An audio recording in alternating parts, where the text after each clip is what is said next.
All right, guys, it's your boy here, back for some more Fire Emblem Heroes, and we got the homie Oblivion Knight on the hook. Oblivion, how you doing? Doing pretty good, man. It's been a fun day. Quite a day, man. I was up like all night, basically. Getting the paralog done, farming out all the tickets so I could hop in and summon. But the summons went pretty well for me. I was able to get a copy of each, so that's basically what we're going to be discussing today. We're going to be talking about all of the new Choose Your Legends heroes, and we're going to come to a decision. I don't know if it's going to be unanimous, but we're going to try to come to a decision on which of the new heroes is actually the best one, and which one should you go ahead and choose with your freebie pull. By the way, let me know in the chat if the audio, if the music is coming in good, because I have a really ghetto rig set up here, where Oblivion's audio is on the same line as the music. So if the music is too loud, I can either turn it down or turn it off. Just let me know in the chat how it sounds, and we will be good to go. Okay, so in the meantime, I guess we can go ahead and take a look at each unit individually. So why don't we start things off with Brave Chrom right here. So Oblivion, what are your thoughts on Brave Chrom? I think Brave Chrom is a really good unit, but I just don't think he's a good unit for the reason people are like saying, right? Like everyone's like really all like hyped up on this, like he can steal Fallen Star, he can steal Dominance or Treachery or whatever. I don't think that's like how you should really be using him. Right, so if we go ahead and take a look at his weapon over here, he has -1 special trigger. He's got effective against armor. If he initiates combat or is in 2 spaces of an ally, he gets all stats up X during combat based on the number of bonuses or penalties active on himself ×2, and then with a baseline +5. So no matter what, he's just getting +5 to all stats with pretty big potential to gain even more than that. Right. Also, he has 40% DR on the foe's first attack, and if a bonus is active on him, then he gets the Breath Ramp effect, which is going to apply on both phases, so he just has this innate special ramp, which is going to be quite good. Alright, and then this is the part where he gets really nutty. So he has a brand new assist, which I guess you could say is pretty much a power crept version of To Change Fate. So he repositions an ally, and then he's going to snag any bonuses that they have active on them. And there's a whole lot of things and shenanigans you can pull with that, right? So things like Dominance and Dead or Fallen Star and such, you'd be able to snag on this Chrom and use them to your advantage. Then he's going to inflict isolation on himself and the pair-up cohort. And he gets the extra action right after that. So pretty strong stuff. I don't really think anyone's going to say this guy is bad by any means. He's really good. His new C skill, though, I think this one's not really that big a deal. It's just speed tactic with null follow-up thrown in for infantry units. You think this skill is any good fodder? I think it's good, like a good fodder. Like I want to fodder it off like Brave Lucina just to make my Ikes better. Okay. But I don't think it's like insane fodder, right? Like it's not like the skill you're pulling for necessarily. Yeah. Like I think they should give him like Speed Smoke 4. If they would have given him Speed Smoke 4, like, that would have been busted. Yeah, because I believe his damage reduction is only on the first attack, right? Right, yeah. So then him having Speed Smoke with dodge, he'd be able to have DR on the second hit too, which would have been pretty good. Exactly, yeah. Yeah, so as far as specials go, this guy doesn't actually come with a special, so he's pretty customizable in that regard. I went ahead and gave him Aether, but I could also see Gale Force being a pretty good option on him. What special do you think is a good idea here? Yeah, I think you want to use like 3 cooldown specials or 5 cooldown specials. So like, you know, like a Luna or like Draconic Ore or something like that, and then like Gale Force and Aether. Like if you're fighting something that can't counterattack, then you want to use the 3 cooldown special, obviously. But then like if you're like, you know, doing a Gale Force team, something like that, or just something that can hit you back, then Aether's gonna be like really good. Right. Yeah, so the way his weapon works with the -1 special trigger and then the ramping, it just works out better if you're running a 2-hit or a 5-hit special. Or 3-hit, rather, my bad. Okay, so that's Chrom. Then we move on to Sigurd, or I called him Sigurd. That's basically who he is, right? But nah, pretty Seliph. much. We got Seliph over here. So Holy Tide turfing. This guy enables Kanto 2 on himself. He's got -1 special trigger. If unit or foe initiates combat after moving to a different space, he gains all stats of 5 during combat, and he deals damage equal to the number of spaces moved by whoever initiated combat with a max of 4 times 10% of the foe's defense. So basically what this means is the more spaces that units traverse when they're going to initiate or be initiated on by this Seliph, he's going to deal bonus damage based on their defense stat with a max of 40%. And this is going to calculate for every attack that he does. So right. The amount of damage this guy is capable of doing is actually outrageous, in my opinion. Because you're doing 40% damage based on the enemy's defense. That's a lot.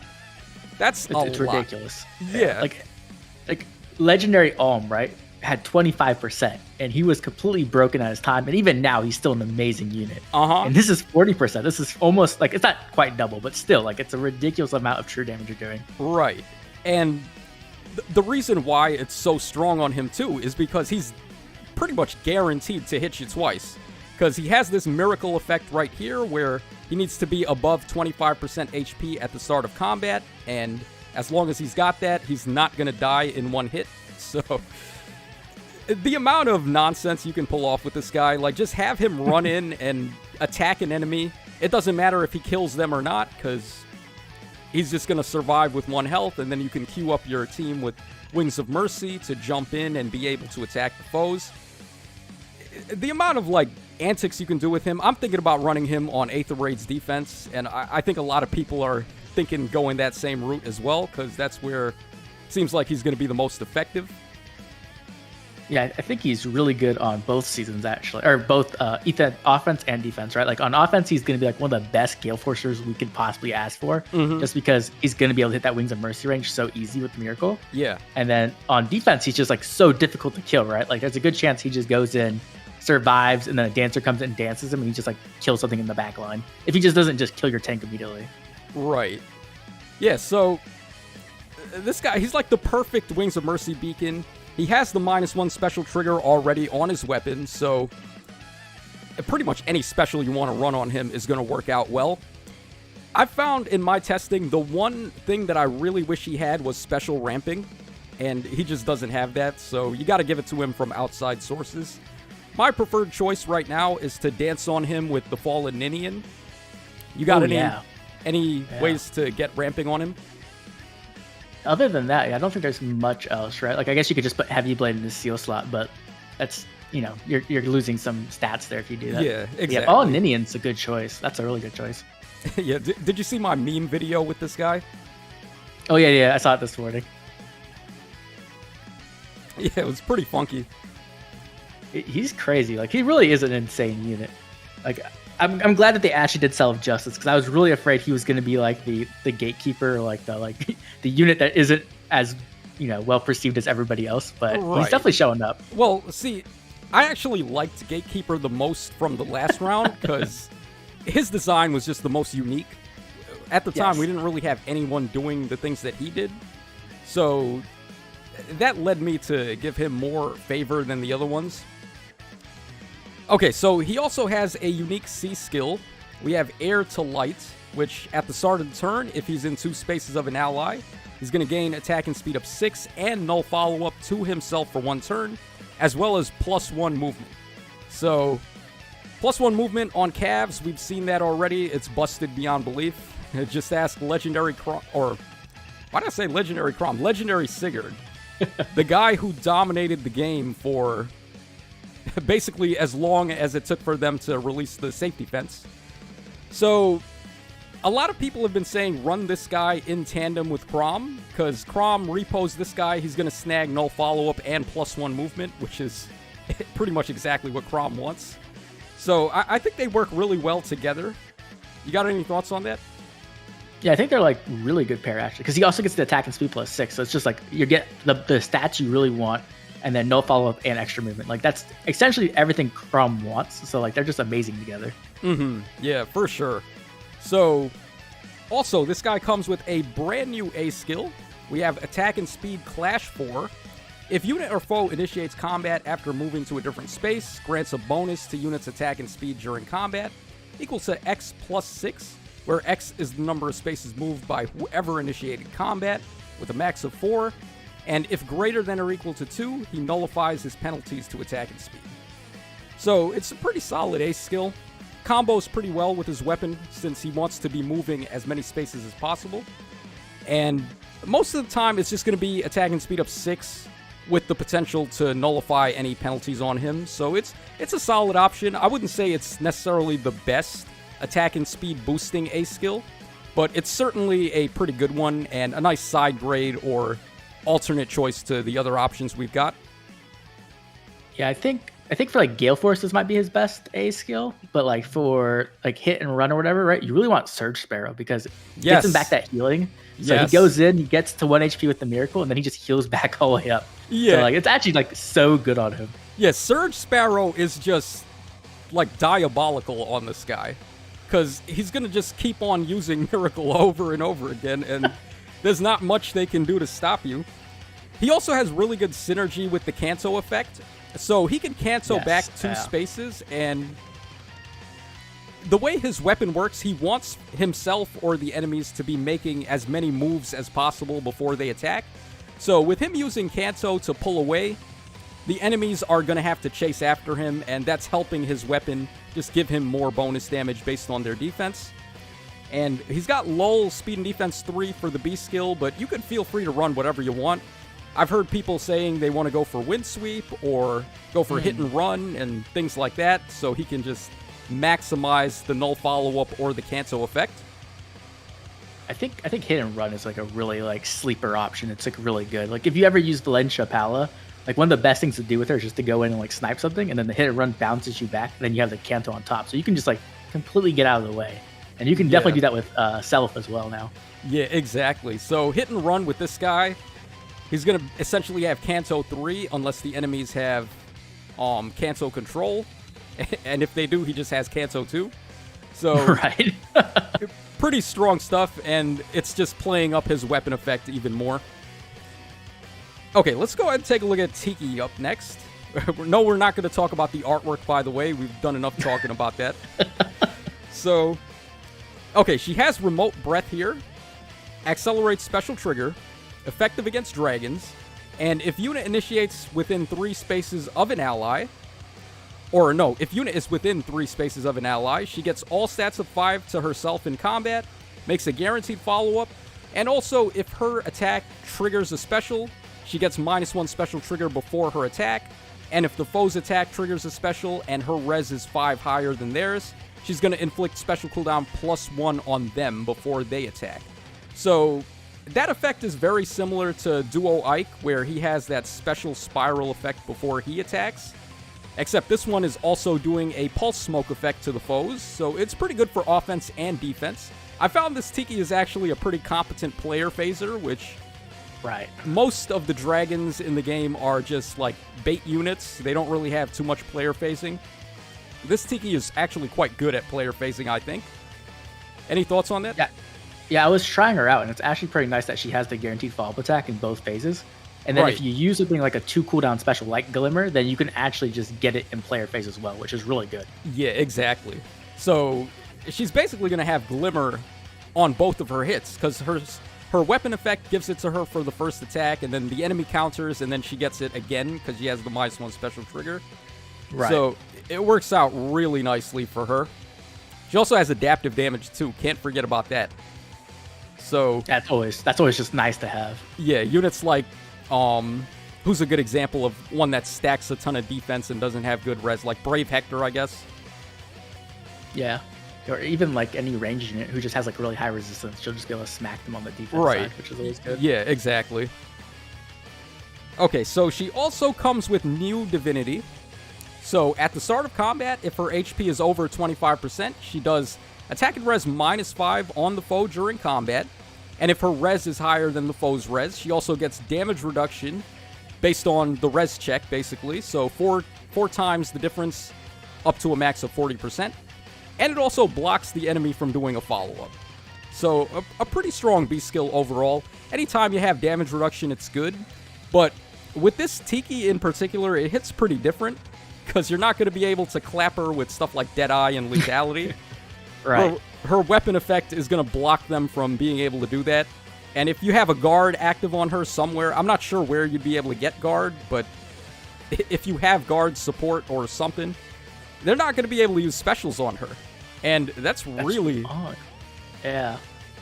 Use like a stance skill, I guess, right? Like a stance 3 or whatever. Yeah, it's pretty debilitating not being able to use a special against a unit this tanky.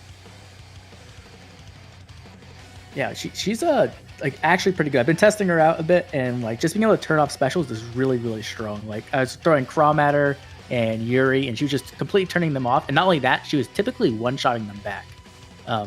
Especially if you run an enemy phase build, you can run something like Iceberg, and she'll guaranteed get the Iceberg on the retaliation. Right. And then if you want to use her as like a melee specialist, you could even put Warding Breath in her seal, and then she can just use Glacies. And not many things are going to survive that. Yeah, that's... Oh, I didn't even think about that. Oh, man. That's nasty. Glacies on her. And then just have her... It does a ton of damage. Yeah, have her as like a counter puncher. I think that like might be her best role in Ether Raids. Because like Omni taking is cool, but like it's kind of outdated a bit. But like if you use her with a far save unit and like give her like Warding Breath, like not much is going to get a second hit in on her. Right. Yeah, that's pretty good. I'm going to have to try that. Okay, so then we have her A skill. This one is another inheritable option. So attack and res finish 4. If she's in 3 spaces of an ally, she gets attack and res up 7. And also, if unit special is ready, or unit special triggered before or during this combat, she does +5 damage during combat. I'm pretty sure that's true damage, right? Yeah, true damage. Yeah, so it's a true damage effect. And then here's where it gets a little gross. Every single attack she lands, she's going to recover 7 HP. So... I feel like they made this for her. Like, they were like, okay, what does Tiki need in A slot? And they just gave her everything she needed. Yeah, they gave her healing. So good. They gave her healing, bonus damage, stats. What are your thoughts on finish skills, by the way, just in general? I think they're really good on, like, select units, right? Like, you don't want to use this on a player phase unit, obviously. But if you're using this, like, on a tank, then it's very solid. Like, I think Medius might use this, like, extremely well. I think that, like, might be his best A skill now. Yeah, because the healing, he's really going to enjoy that. Right. I mean, he already hits really hard, too. So just giving him a bit more true damage is going to let him just melt things. Yeah, I've also heard that the +5 true damage also triggers if you have Pavis or Aegis. Oh, really? I haven't tried that. Yeah, it's a little bit awkward, though, because it's kind of weird to set that up. You'd have to have, like, Shield Pulse or something. But yeah. It's really funny to me that they made it applicable to those specials, and then they armor locked it, so armored units can't inherit this skill. Because, let's be real here, who are you going to give this to if you could give it to any of your save skill armors? Basically all of them, right?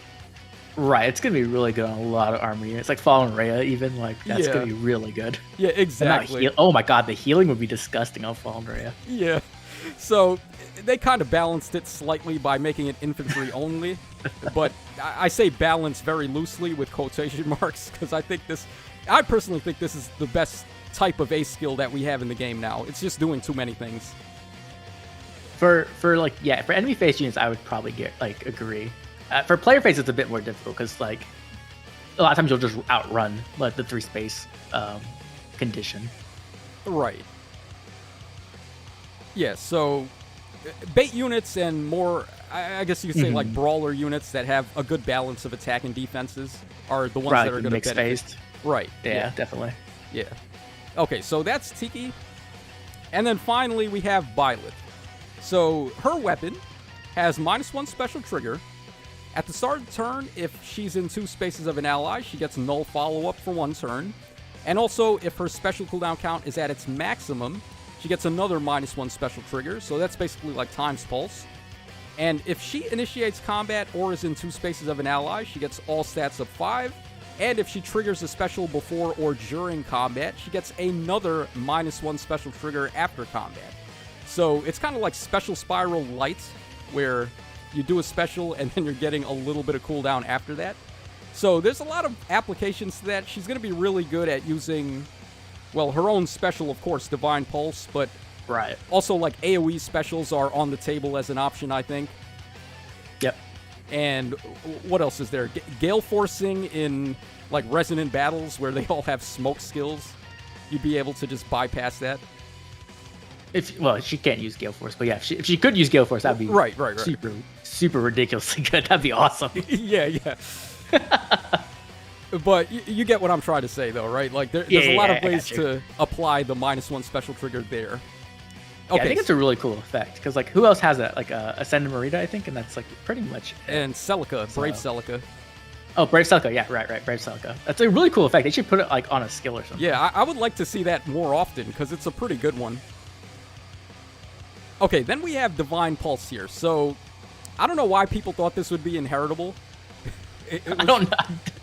It was pretty obviously not going to be, but, I mean, whatever. People going to, like, it just... oh my gosh. If this was inheritable, this would be, like, the most powerful special on so many units. Oh, well, don't even get me started.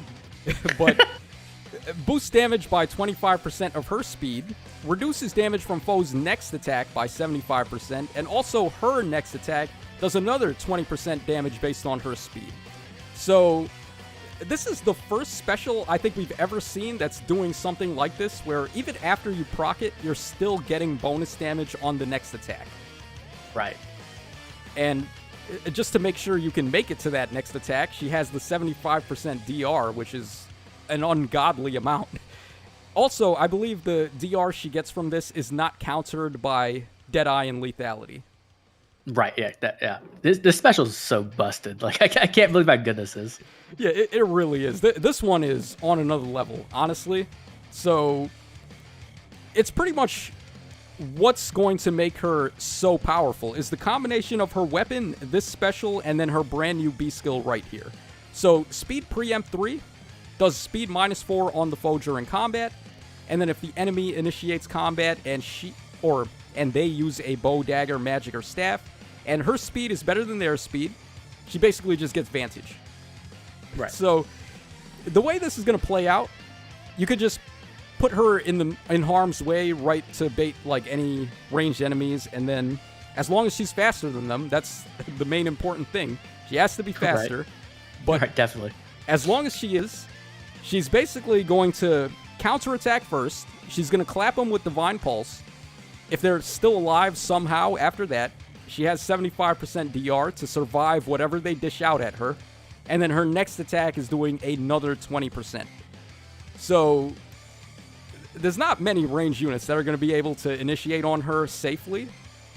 Unless we're talking, like, Legendary Lilina, who has Hardy Bearing, or somebody else who's got Hardy Bearing, or someone, like, super speed stacked. I don't know how much speed it would take to beat her on a speed check, but it's going to be a lot, I'll tell you that much. So, what are your thoughts on her? I think she's, like, actually way better than because originally when I saw her, I thought she would be, like, a solid unit, but now that I understand completely how her special works and all the little, like, intricacies to it, she's, like, really, really busted. Like, not only can the damage reduction not be penetrated by, like, Lethality or Deadeye, it actually stacks with itself as well. So, like, let's say you like, a unit attacks into you, right? And then you have the Vantage proc. You have the special go off and you do the 25% damage, right? Then they hit you back. Well, now your Divine Pulse is charged again, and it stacks with itself. So you'll get the 25% of the speed as damage, but then you'll also get the 20% true damage as well. Right. So it's almost like you're getting twice the amount of true damage there, which is pretty. It's stupid. Like, it's so much damage. Yeah.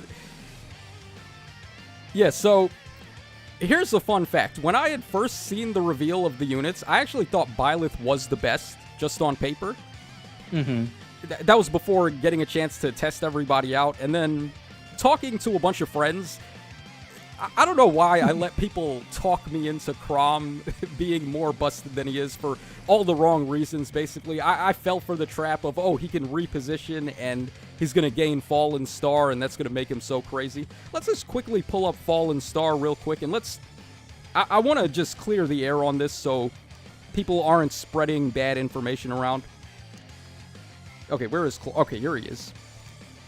So, Fallen Star. This is basically Fallen Star, what it does. for 1 turn during unit's first combat in player phase and enemy phase. Reduce the damage from foe's first attack by 80%. So now we go over to Chrom, and guess what? This guy has 40% damage reduction already on the foe's first attack. So stacking it with Fallen Star just doesn't really seem like that big a deal to me. What do you think? It's not. Yeah, I think people are like way overblowing this. Like, I think when people ever see a crazy effect, they always try to think of like the most insane thing possible, right? But the thing with Fallen Star is that not only does Chrom already have damage reduction, it's only against the first combat. And the reason why it's so good on Claude is, 1 is he has no follow-up, but 2, he has gravity, right? So he's going to shut everybody down. Exactly. So that only 1 unit can engage into him. Yeah, so he's only going to really get hit once. Right, so keep in mind, guys, him taking Fallen Star is not also him taking gravity. He only gets 1. So exactly.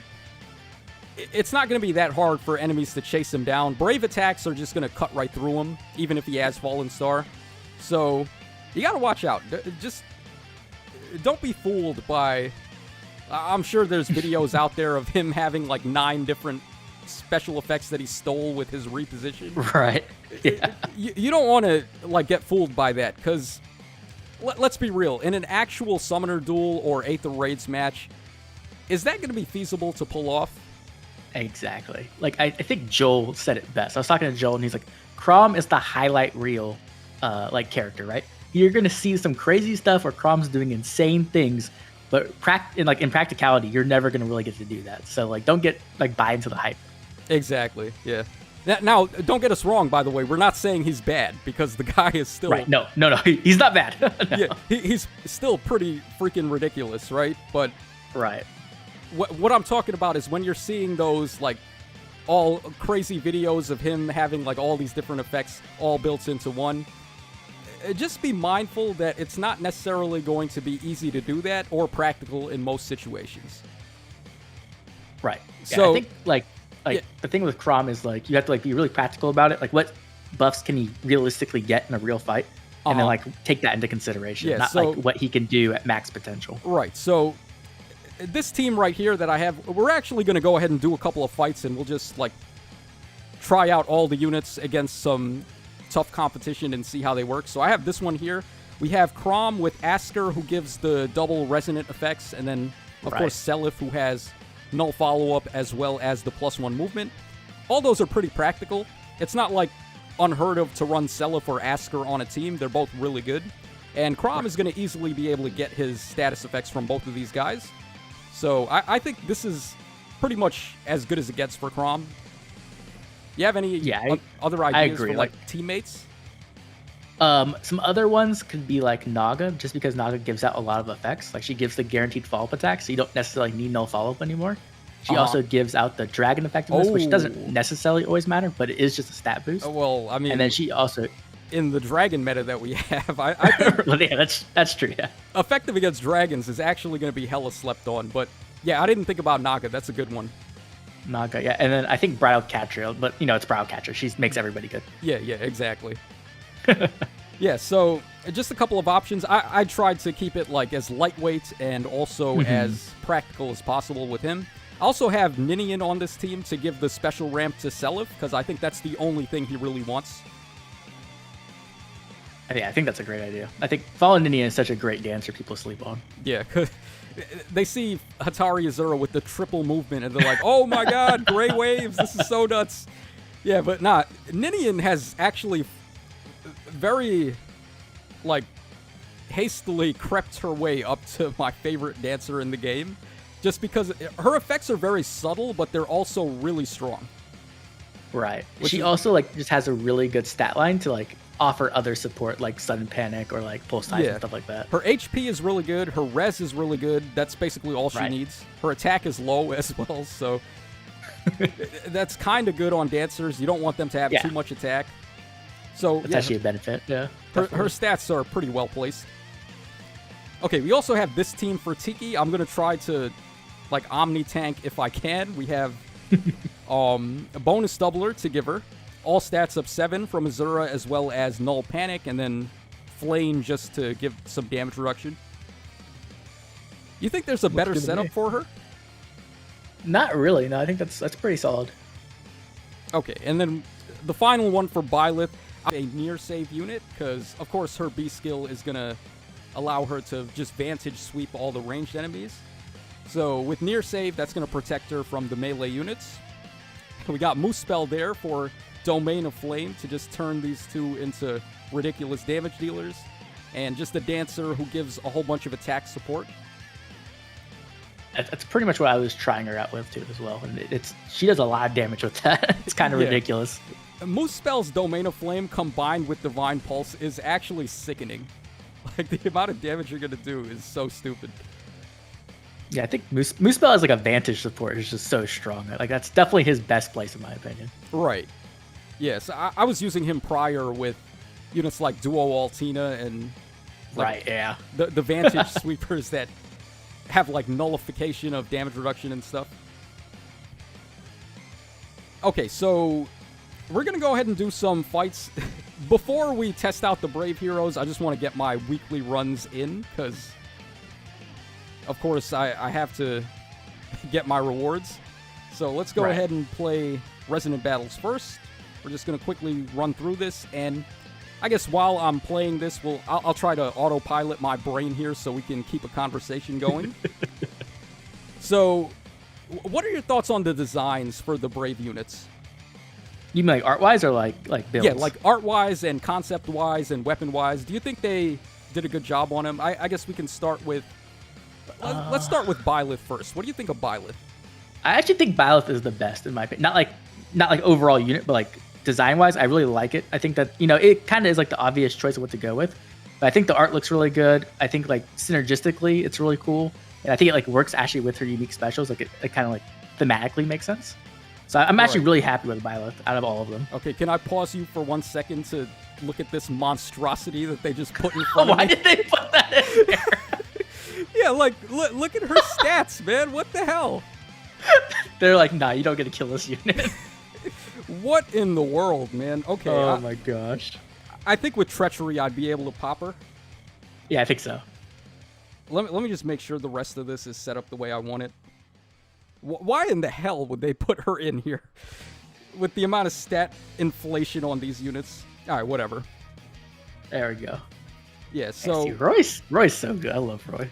Yeah, I love him too. Okay, so where were we? You were talking about Byleth, and from what I gathered, overall impressions were pretty positive for her, right?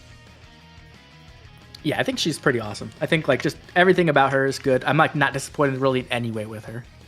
Yeah, I would have to agree with that. I have no complaints when it comes to Byleth. I think they did a great job with her. Now, as far as weapon and everything else is concerned, artwork-wise, she's awesome. I think actually her special attack art is my favorite art on the whole banner, just overall.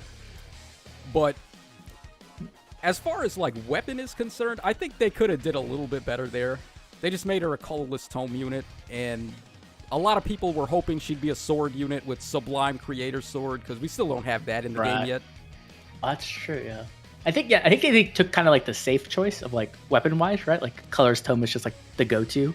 But I mean, I can't complain because I think it is like the strongest choice, even though it's not the most like unique or like interesting necessarily. And that's mainly my problem with the whole banner, is that they went with the safe choice for all of them as opposed to the cool choice, which I think would have been awesome. Yeah. So what else would have been cool is if instead of copying Sothis, what if it was a Byleth that copies Rhea? Oh. Huh.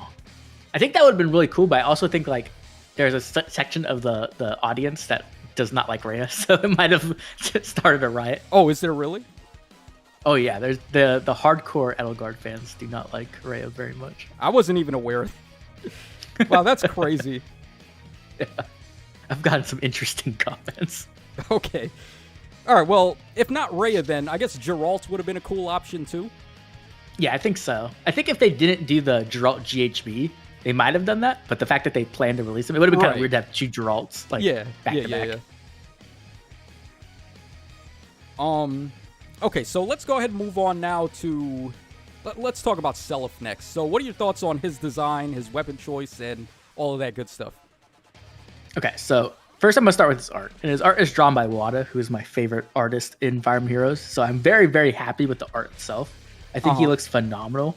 But when it actually comes to like his weapon type and like what they chose, I'm kind of like, it's kind of boring. I wish they wouldn't have done that because like we already have Sigurd, we have like Sigurd, and we have Legendary Sigurd, right? We didn't really need Seliph Sigurd.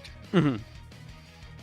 I kind of wish they would have done like, I think they could have done like Seliph and Deirdre together, like as a cool like homage to them. You know what I mean? Like both of his parents. Yeah, like they could have even put him in the Sigurd clothes, but then have him use a tome, and I would have been more happy with that. Yeah. Oh, that's a pretty good idea. Now, as a Sigurd fan, I think this is as good as it could possibly get. I have no complaints with the design choice or the artwork. The artwork is, I think, pound for pound, he has like all the best arts. Him just wearing Sigurd's clothes, it hits so hard to me because it looks very clean. Yeah, exactly. If you guys have ever played Fire Emblem 4, you'll know that Seliph actually never managed to meet his father before his father died. So him wearing his clothes and like representing his father, that, call me whatever you want, like a fanboy or whatever, but to me that's just that's what hits different to me. Yeah, I think that's what they were going for, and it makes sense to me, right? Because like Sigurd is one of the most popular lords in Japan, and just because it hasn't come, I think if he came to the West, he probably would be over here too. But so like giving that homage to Sigurd is like, you know, it's really cool and it makes sense like completely. So that's how I think they went with it. Right. Yeah, and also, as far as design goes, like if they could have chosen a more interesting concept, I think having him be a tome unit that was based off of Julia or Deirdre, I think that would have been a little more creative, though. Mm-hmm. But yeah, I agree. I was talking about it with Wylia, and she was like, "Oh, but Seliph doesn't have the holy blood to use Naga, so it would have been kind of awkward giving him the tome." Yeah, I could see like people, like the hardcore lore people, getting really mad about that. Yeah, but I'm like, nah, when would that ever stop them, though? If they thought it was a good idea, they'd probably just do it anyway. Yeah, I mean, imagine like this Seliph, like with the exact same stuff, but just a tome. Look how busted that would be. 4 movement tome with Miracle. Oh my god! Like just keep everything the true same. damage. That would be so busted. Oh my god! And then he'd be effective against Dragon too, because he'd have the tome. Right. Exactly the same, but a tome and like effective against dragons. He would be like probably the most busted unit in the game. Yeah, you mean he isn't already? He's definitely up there. Yeah. Okay. So those are my thoughts. Overall, I'm very satisfied with the runner-ups this time. I think instead of being a little more creative, I don't really mind that too much. I guess I'm perfectly happy with the way that they handled the runner-ups. Now, let's talk about the winners. So, who should we go first, Tiki or Chrom? I think Tiki's most controversial. So you want to save her for last, or do her right now? Yeah, let's save her for last. Okay, so let's talk about Chrom then. What are your thoughts on his design, his outfit, his weapon, and all of that? I don't really have a problem with it. It is kind of the boring option, right? Like it's the option everyone could have said, like, oh, okay, he's gonna be, you know, Exalt Lord Chrom, like, okay, with the lance. Yeah. Like I think they could have been more creative with it, and it would have been more interesting. When it comes to him being a lance unit, like, that's fine, I guess. I think it's probably for the best, to be honest, because I think if he was a ranged unit with this improved to change fate, right, like the meta would have cried like even harder. Probably. So, yeah. So I'm like okay with it. It's like it's not like anything that like makes me super excited or like happy, but it doesn't like make me mad either. Right. So your thoughts are overall neutral, I guess. Yeah, exactly. Yeah. Yeah. So for me, someone brought this up, but they said they could have made him a staff unit based off Emerin or Lissa. Right. And how cool would that have been to get like an actual staff that's super aggressive, like have effective against armor and things like that, guaranteed follow-up? I've been dreaming of that for the longest time. That's like one of the things I want the most. Yeah. I didn't really think Chrom would ever get that. The person I think, or I don't know if I think they'll actually get it, but the person I want to get it is Alencia. I really want to see Alencia with like a nuking staff. Right. Yeah, because that's how she played in Path of Radiance, basically. Yeah. She had the staff. She was a flyer. She could quad. Oh my gosh, that'd be so cool. Like a brave staff with like an offensive special. That would be like the dream. Yeah, so sadly Chrom didn't get that. They played it safe. They just went with the Great Lord class. So it's not necessarily bad. It's just meh, I guess you could say. Yeah. When it comes to his actual kit, though, I'm glad they found a way to change Fate unique again, right? Because I think that's even as powerful as Duo Chrom is, and like how that can be kind of annoying. It is very cool how unique it is, right? How it works with special acceleration. So I'm glad they found a different way to do that. Yeah, exactly. By still using it. Yeah. Yeah. So what else is there with Chrom? What do you think of his art, by the way? I don't like the neutral art. The neutral art, his face looks weird. I don't know why. Yeah, I agree. People said it looks like he got stung by bees. Yeah, I could kind of see that. Yeah, I think the all the other art looks really good though. Like the attack animation and like the special look amazing. I really like them a lot. Yeah, the attack is my favorite one. It looks so good. He's got the action pose. He has the fire emblem in front, and then he's got the lance in the back. Looks really good. It looks amazing. Yeah, and the detail too. I love when the artist puts all the detail. Like, yeah, it just looks so good to me. Yeah. Okay, so I guess it's that time. So Tiki, what are your thoughts on Tiki? Oh man, I'm not like a hardcore Tiki fan, right? Like I didn't vote for Tiki, and I'm like even in Awakening or whatever, I wasn't like the biggest Tiki fan. But I feel like they just, I don't like it. I feel like it was very obvious that they voted for adult Tiki, right? They separate the votes between adult Tiki and young Tiki. Everybody voted for adult Tiki for a reason, right? Right. Like, I think like you should just given the fans what they wanted. Now I understand in Japan, like baby Tiki is like the mascot of Fire Emblem very much, right? Like that's like the legacy of Fire Emblem in a sense. Right. So I understand why they did it, but like it kind of is a slap in the face of like all the Western fans who voted for adult Tiki. Yeah. So, okay, what are your thoughts on the artwork then, and the weapon and her design, her like combat possibilities? Okay, so art-wise, like the actual art itself is phenomenal. I think she looks really, really good. Like, yeah, I have no complaints about it. Like the outfit looks great, her face looks amazing. Like, all of her poses look really good. Like the legs on her damage art, like Jesus, like they went really hard there. My man, my dude, knows where it's at.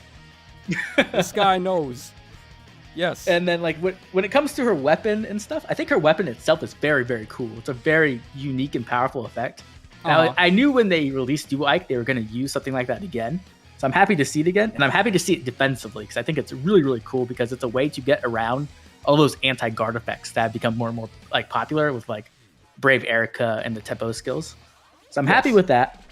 I think her preference B is really cool. It's just like an improved Dragon Wall, pretty much. Very nice. My only problem with her, like from a unit standpoint, is that she's not an armor. And I know that a lot of people wanted infantry Tiki, but the thing is with tanks is like infantry tanks have just like not been doing well recently, right? Yeah, like you really do need to be you really need to be an armor. And if you are going to be an infantry tank, I think you need to be like Asker, right? Where you have the true damage reduction, right? Like where it's like the true defense or whatever. Mm-hmm. Like if they would have gave her that, maybe like true resistance on her, so like she reduces the damage she takes by like her resistance and like does damage based off her resistance, then I think it could have worked a little bit better. But either way, like if she was an armor, I think her weapon would be like top tier. Like it would be like one of the best weapons in the game. Yeah, because then you'd be able to run save on her, and exactly. Then there's no getting around it. You have to fight her. Exactly. Yeah. Like, and the thing is, like right now, as an infantry, she doesn't really take advantage of her C slot. Like the menace is good. Like it's not a bad skill by any means, but it's not like phenomenal.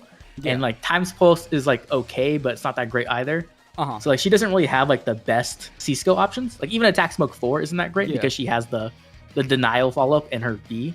Right. So I feel like if she was an armor, like just the save just fits in perfectly. Yeah, that is true. Her C skill is kind of a moot point.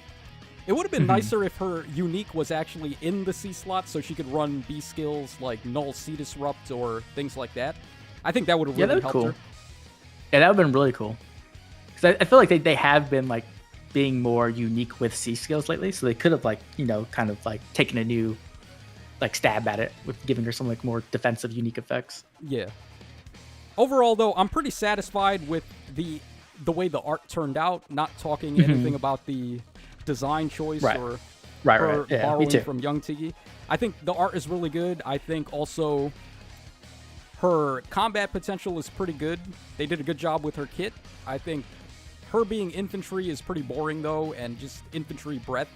I would have really liked it if she was a sword unit and she was like dressed up as Marth. That would have been so cool. Yeah, like give her falchion, give her effective against dragons and all that good stuff. That would have been really awesome to see. I would have been really happy with that. Yeah, and there's also, what was the other thing people wanted? Naga as well. People wanted her to be dressed up like Naga. That would have worked too, I think. Yeah, I think she looked phenomenal. Like, she looked so good. Like, even if you did the Naga dress, but like pink or red, like that would look great. Okay, so another cool thing. go ahead. One last thing was something I was like theory crafting for Brave Tiki was I was hoping they were going to make a dragon inheritable special, and that way like she could be the one to bring it in. So I was kind of hoping for that, but we didn't get that, unfortunately. Dragon inheritable special. Yeah, we don't have any of those right now. Dragons are in a really awkward spot when it comes to that. Exactly, yeah. Like they don't, because like a lot of times they want to use a good 2 cooldown special, but then like they can't use Ruptured Sky.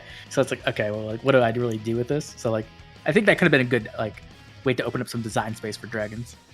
Yeah, for sure.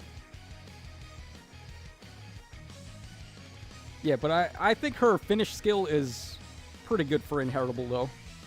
Oh yeah, absolutely. I'm excited to see the other ones, right? Like the attack speed and attack defense options. Yeah, defense and res I think is going to be a good one too.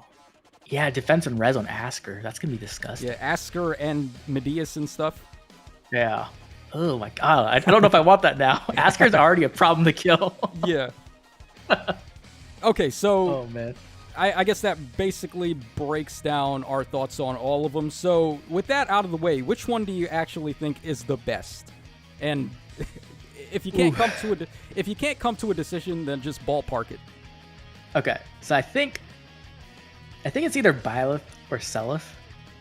I think Chrom is really good, but like Seliph is just the thing with Chrom is that you need to jump through some hoops to get the most effective from him, right? You need to either build a team around him that can give him the effects, or you need to use your assist skill to get those effects, right? Yeah. And either way, that's not always conventional when you are in like an SD match. It's much more easy to do an Ether Raids match, but even then, like you're giving up team slots just to make Chrom better.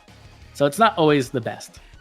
While when you have Seliph, right, the only thing you need for Seliph is to have a unit within 2 spaces, which is like stupidly easy, right? Like that's you're gonna do that no matter what. And then he just does his job, and he does his job amazingly well. Yeah, I agree. Yeah. And then when it comes to Byleth, I think at first I thought Byleth was gonna be like middle of the pack, but then once I learned how Divine Pulse worked, like she just does way too much with that Divine Pulse. The fact that she pretty much always has it up, the fact that it stacks together with itself means that she can just, it makes speed like way more valuable on her than like any other unit, because she's getting like, she's like triple dipping into it essentially, right? She's getting like the 25%, the 20%, and then like just the normal speed effects as well.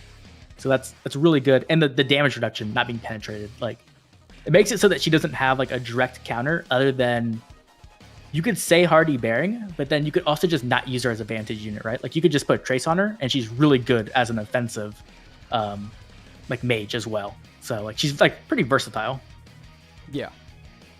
And then I think Tiki's like last place. Not that Tiki's bad, but I just think that the other 3 are just better. Yeah, I would agree with that. I think Tiki is in a weird spot because bait units are just not really where it's at right now. No, it's more so definitely about player phase. Yeah, player phasing. You want those crazy threats that the enemy can't deal with. So for me, I would have Tiki at number 4. I would have Byleth and Chrom. It's really tough for me to decide between the two. I might just barely edge it to Byleth. So I would have Chrom at 3, Byleth at 2, and then Seliph at 1.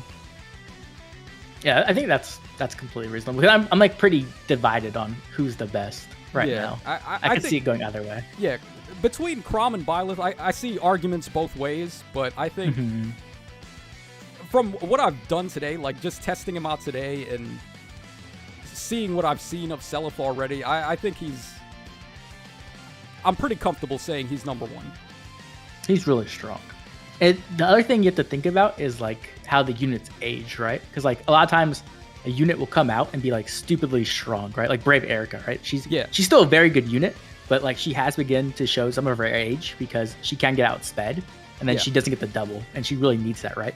But the thing with Seliph is that his true damage is actually better than Nana's and like Brave Alms in some ways, because with theirs it scales off their attack. So like their attack will eventually age.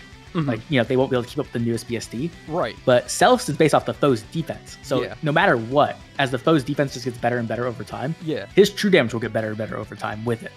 Yeah. So there's not really any way to get around it. He's just always going to be good. The higher the enemy's defense is, the better he gets. Exactly. It's the same reason why Legendary Alm is still good, like, because he just has that same effect. Right. The other thing, though, is that Chrom, I think, can age well, right? Because if they do lean more into, like, the visible bonuses on units, which they have been doing this year, then he will get stronger over time. Especially if they, like, release some cracked out one, right? Yeah. So, I don't know if I want to say unanimous, but I think we can both agree Seliph is probably the best one. I think it's pretty close. Like, I'm not 100% guaranteed yet, but I think he's definitely up there. I think in Ether rates, he's probably just by far the best one. That's not even close in Aether rates. Yeah. If you're running him Summoner Duels, go ahead. In Summoner Duels, I think it's a little more conflicted. Yeah. Like, I think Byleth might actually be better in Summoner Duels just because Duo Thor exists, and Duo Thor ruins everybody's fun. Stall Ploy is just a complete shutdown to Seliph. Right, exactly. However, Stall Ploy is not very common in AR at the moment, so... Right. Yeah, I mean, definitely.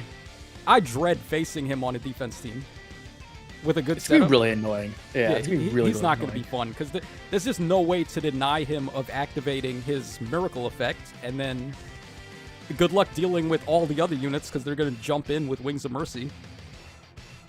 Yeah, I'm trying to think of a way to like actually kill him. Like, you'd have to, like, rely on, like, a Bolt Tower or something, right? Yeah, the only way I can think is just player phase him. Don't even try to bait him. Yeah. Player phase, Bolt Tower. But then you have Medius, like, on Dark Season. Right, so you can't even use Bolt Tower. Yeah, you can't Bolt Tower. You can't even player phase, because they could just have near save and far save units. Right. It's pretty gross. Yeah. Like, he's so good in ARD and AR offense. That's the thing, too. Like, I think he's just going to be, like, one of the best Gale Forcers, because... One of my favorite Gale Force teams is the Harmonic Leaf with Seliph.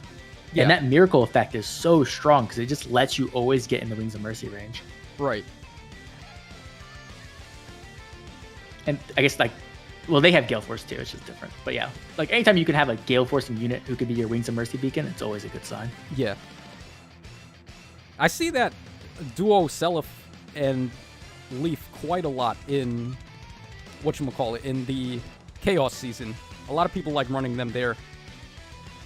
They're definitely better there because, like, in normal Ether raids, sometimes they can struggle to get the kills on, like, a lot of save tanks because they just have all those inflated stats. Yeah. But in Chaos season, they don't. Right.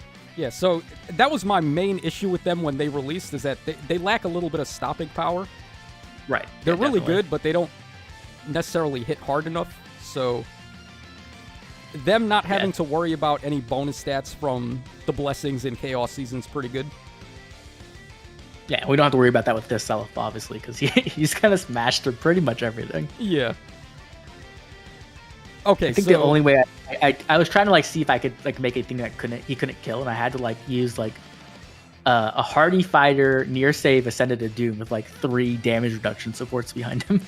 dude, look at this. Okay, hold on. I'm going to show you the same exact thing that I did today. Look at how ridiculous this is. So, right. We have Tiki with Spur Defense and Res 2. We have Flame with her natural damage reduction and Distant Guard. Oh, actually, the seals got messed up. I had different seals on them. Let me quickly edit it. Hold on. Yeah, so I had Close Guard on Niffle. Let's see. Alright, so Close Guard. I had Spur Defense 3 on Flame. I had, Ward Dragons on her, that one on her, and then I had Drive Defense on Aster. Alright, so where is Drive Defense? Alright, here we go. So, just look at this.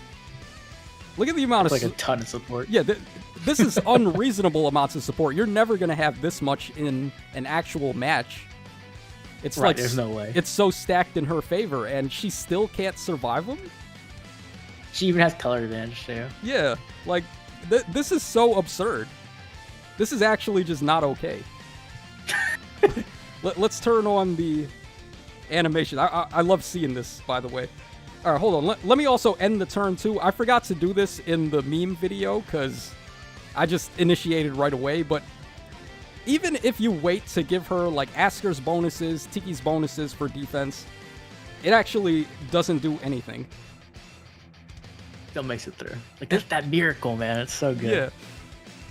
And this is the problem with Nana, too. Nana may be able to cut through damage reduction, but she can't cut through units that have high defense. Yes. That's like the thing, right? Like with Brave Alm and Nana, is that their true damage is based off their attack. And so, like, if you debuff their attack or just stack enough defense, like, they actually suffer against it. Yeah, exactly. And also, like the thing with, like, Shell, right? Like, where Shell can just shut down your attack. Like, if they do more of those effects, like, Nana's going to fall out for sure. Yeah, so... having a unit that just powers through raw defense is insane. Like, this guy is the ultimate wall killer right now. He's very, very good. I love seeing this. This is so stupid, man. Just watch it over. Look at the numbers. Plus 29 to defense, plus 30 to res. She still gets clapped. The one unit I thought that might be able to deal with him is, like, Summer Edelgard, because she has the Brave weapon. Uh-huh. But, like, he has enough defense where he can actually survive her. Now, my Summer Edelgard obviously isn't, like, plus 10 maxed out. Right, so right. Maybe he loses against that. But, like, even then, like, he wasn't plus 10 either, so. Yeah. And then he's got the null follow-up, too. This is what makes it so strong, is that he has null follow-up with Miracle with a lot of speed. Right. So I'm very glad he's fast. I'm so glad about that, because Legendary Seliph was, like, so underwhelming. Yeah, he was really so slow. Yeah. Yeah. Okay, so let's go ahead and play with the units now. We're going to do a couple of fights in, I guess, Arena Assault, because it's pretty much free to play. We'll just hop in with this weak team. We'll do an easy fight, and then we'll come back in with one of the brave teams, and we'll give the units a try. I could probably auto-battle. Well, I say auto-battle. The auto-battle is so bad in this game. It is. They make some very awkward choices. Yeah, the only time I've ever seen the auto-battle do good is when they have the duo Nina. And oh, yeah. That's mainly because she cheats. So, of course, they're going to do good. Yeah, I was using her Tempest Trials, and, like, the fact that she can just get away from the enemy, I'm like, okay, cool, she'll live. Right. All right, let's go ahead and get rid of this Nana right there. So we got Edelgard and Edelgard. I think Yenfei is probably fine against this one. Yeah, he should be fine. And then we'll just get Chrom in range of the Fallen Edelgard. The other thing about CYL is that we still haven't gotten technically, like, the other half of CYL, right? We still get the refines. Right. Yeah, we're about to get Choose Your Legends 4 refines as well. What are your thoughts on that? It's kind of ridiculous, to be honest. Like, when you think about, like, other units who haven't gotten their refine yet, and then compare it to, like, the CYL 4 units. Yeah, like, exactly. Wow. They're so ahead of the curve already compared to the units that are getting refines right now. Right. What if they just didn't do it? I wonder how mad people would get. Well, if they didn't do it, then what's going to replace it? Like, which units get refined then? I don't know. What if they just, like, wait a year or something like that? I don't know. They could do that. My dream, this won't happen, so I don't want to let people get, like, their hopes up. Like, if they were like, okay, instead of doing refines, we're gonna do remixes for, like, some of the older CYL units, like, give them, like, the preference skills. Mm-hmm. That would be phenomenal. But I highly doubt they'll ever do that.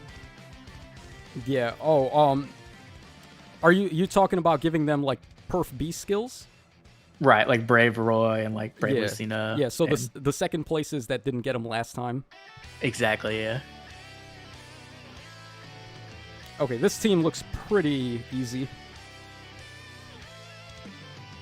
Let's try to bait this. I guess Ninja Lin is still kind of scary to try and tag, so we'll try to bait her. So we'll use the Tiki team here. Yeah, Tiki should be able to handle it.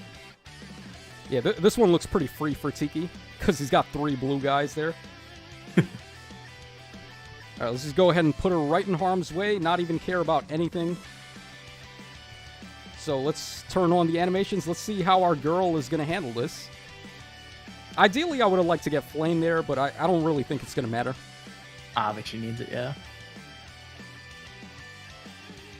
Alright, he's just doing None of them want to attack.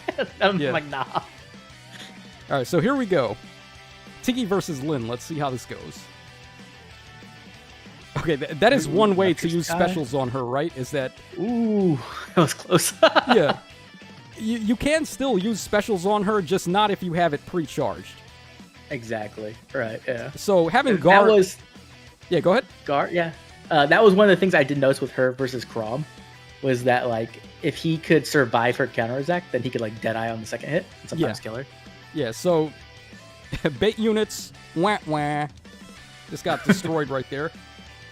Yeah, if I had guard on her, or if I had Flame in 2 spaces, she would have been fine for sure. She just barely died there. Yeah, definitely. So, if you guys are going to be running that new Tiki, I would say... Is there any support way to get guard? Like a support unit guard? Caden. Oh, Caden gives guard. Yeah. Huh. I was also thinking Sephiran's staff. That one gives guard. Right. Yeah, Sephiran's staff, yeah. So, yeah. Just, if you're going to use that unit, just please give her guard so that she can deny the enemies of specials. I think we lose here now because that was basically the only unit I have that can get rid of this Chrom here. Or maybe Flame will be able to do it. Yeah, I think they could do it together. Yeah, let's just go ahead and get a bunch of dances off. Thank God for Dazzling Staff, right? I really hope they make a staff unit who has Wrathful and Dazzling built into their weapon so they can have an open B slot. Yeah, that would be interesting. So, what are you thinking? Like Trace? Yeah, like Trace, or like, I guess if they're like melee, they could use like Lull or No Follow Up or something like that. Yeah. Hopefully on Alencia, right? Yes. That's the dream. Ideally, Alencia comes in, she has a Brave Staff, she has an inheritable offensive healer special, and then a preference like assist skill or something like that. Or like maybe even B slot. Yeah, I seriously cannot win this fight now without Tiki, so... Alright, so much for that one. Oh, we get the mulligan. That's pretty helpful. So we can, we can just try again. Alright, so this one... What do you think about this? Should we try to player phase this or bait this? I think you can player phase it. Alright, let's player phase it with Chrom and Seliph. Let's give them a try.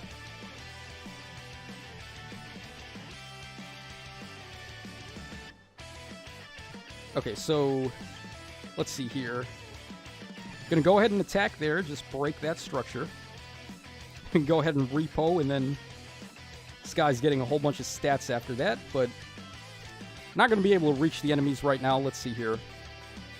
Fa goes first, she'll attack there. Chrom will repo from there. Yeah, we're just in safe distance from Chrom, so we'll just keep our units right here.